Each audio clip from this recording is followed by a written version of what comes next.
Hello, my friends. Welcome, welcome, welcome. Why is our buddy Phil looking so bewildered and confused?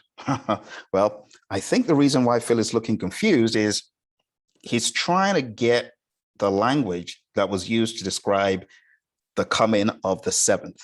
Part of the language in the seventh claims to be moving away from a process oriented view to a principle oriented view. But I would like to debate that as a good project manager.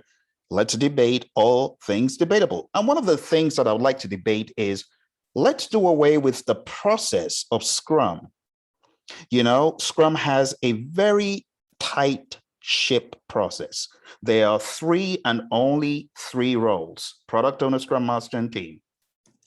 There are five ceremonies.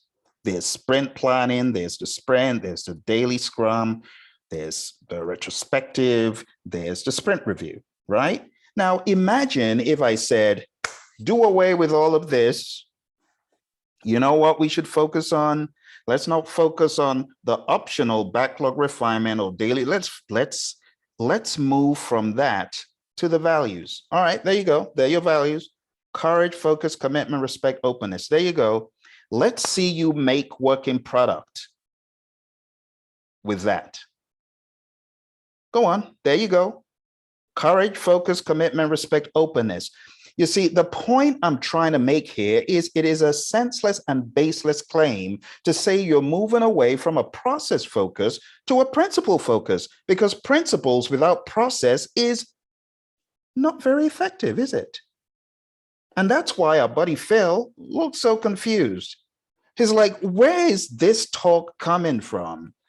The talk in the seventh edition that says moving away from processes to principle. Come on, give me a break. Give me a break. We're project managers. Let's use our common sense. You cannot practice project management with mere principles. You need principles as the base and practices. So let me go over how I see the world of project management.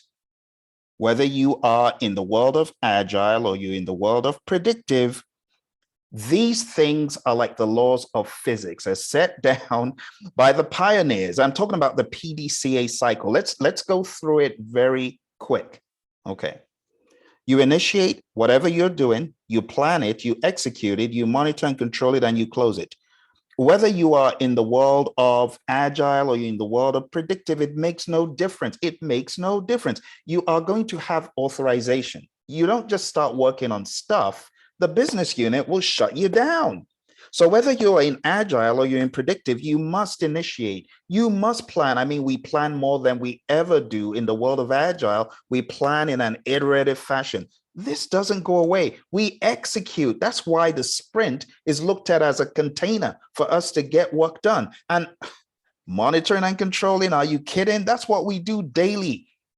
Agile is founded on inspect, adapt, inspect, adapt, inspect, adapt. We're monitoring and controlling daily. We have our daily Scrum. We have our retrospective. What do you think we do in backlog refinement? It's part of that inspect, adapt. Based on the understanding of value, based on the understanding of risk, we have a risk adjusted backlog. And of course, we have a potentially shippable increment, but that's not the end of the whole endeavor. It's the end of the sprint, and we continue. But that PDCA cycle is always in the background. You always need to kick things off. You always need to plan. You always need to execute. You need to monitor and control and close. It doesn't go away. Just try working on a project in your firm without authorization. Try working on a project without planning. Planning is important, but in Agile, we do it in iterations. And executing a self-organizing team with T-shaped skills is because we execute to perfection. We need that team with the paint drip in the background, the broken comb, whatever you want to call it. And of course, you already know those burn up charts and burn down charts and CFDs. What do you think those are? That is monitoring and controlling. And the big old closing with the retrospective at the end, that is what we do. It doesn't change. So I really want to change this language of, well, the seventh edition, we're moving away from processes to print. Come on now. Come on, I've already shown you. I've made the argument. The values of Scrum were added as reinforcements after Scrum was already in existence because they realized, you know what, we need these values. And of course, so I'm not debating the fact that values and principles are important. In fact, in the way I perceive all of this, I go a step further to show you the 5 process groups are not enough. Of course, you know, we've got the knowledge areas, right? Areas of knowledge. This does not harm anything in any way. It is common sense. Project managers need these skills to make it work.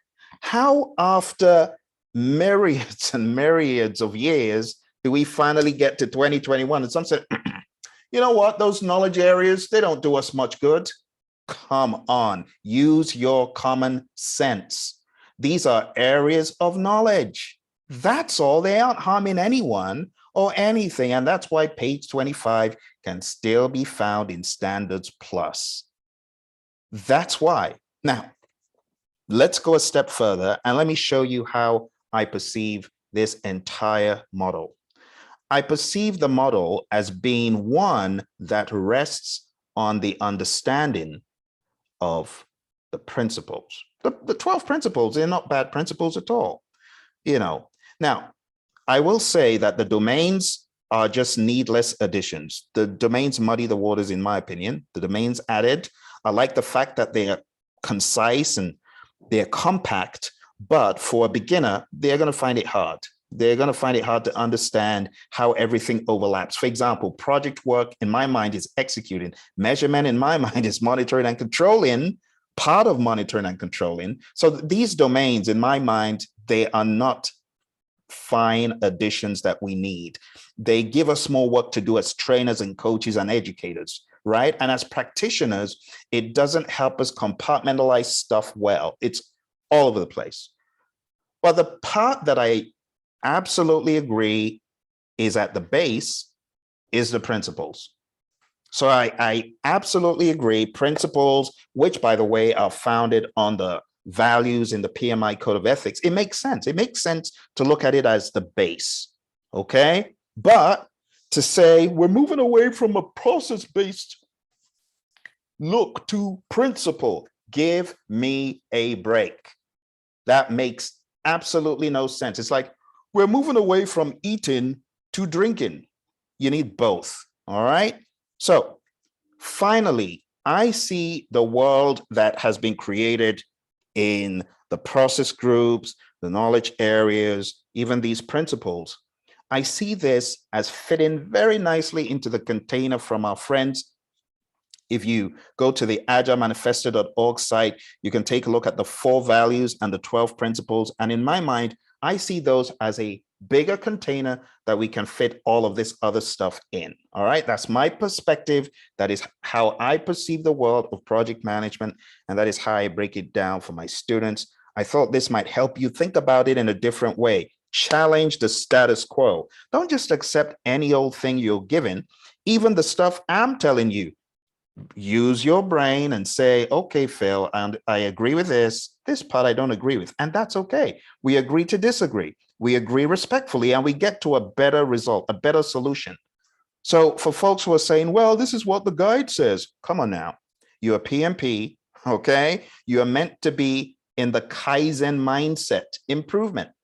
We cannot stay the way we are. We've got to improve, and we need to challenge each other. All right. So that's my view. I'm curious to know, what's your view? Hey, don't give me the PMBOK guide view. We've already talked about it. I'm curious to know, how do you view the world of project management? All right. Look forward to your comments. Thank you for joining me. Speak to you soon.